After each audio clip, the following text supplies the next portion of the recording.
से पहले एक बड़ी खबर आपको बता देते हैं। डॉक्टर भीमराव अंबेडकर की आज जयंती। प्रधानमंत्री नरेंद्र मोदी ने बाबा साहब अंबेडकर को श्रद्धांजलि दी।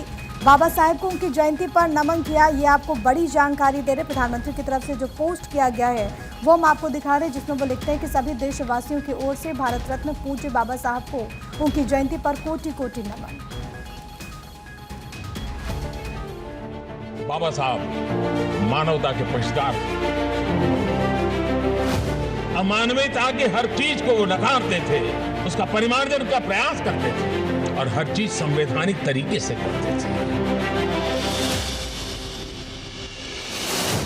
बाबा साहब हमें क्या संदेश देते हैं? उन्होंने समाज को एक ही बात कही, भाई शिक्षित बनो, और एक बार अगर आप शिक्षित होंगे तो दुनिया के सामने आप आंख से आंख मिला करके बात कर पाओगे। दूसरा मंत्र दिया, संगठित बनो, और तीसरा बात बताया, मानवता के पक्ष में संघर्ष करो, अमानवीय चीजों के खिलाफ आवाज उठाओ। ये तीन मंत्र आज भी हमें प्रेरणा देते रहे हैं, हमें शक्ति देते हैं।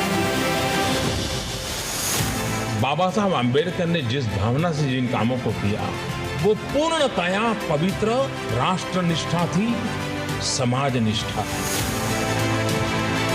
और इसलिए हमारा संकल्प यही रहे, दलित हो, पीड़ित हो, शोषित हो, वंचित हो, गरीब हो, आदिवासी हो, गांव में रहने वाला हो, झुग्गी झोपड़ी में जीने वाला हो, शिक्षा के अभाव में तरसने वाला हो, इन सब के लिए अगर कुछ काम करना है तो बाबा साहब आंबेडकर हमारे लिए सदा सर्वदा एक प्रेरणा है।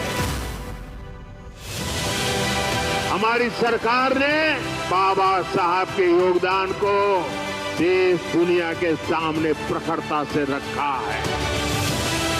देश विदेश में बाबा साहब जहां जहां रहे, हमने उन उत्थानों को पंच तीर्थ के रूप में विकसित किया।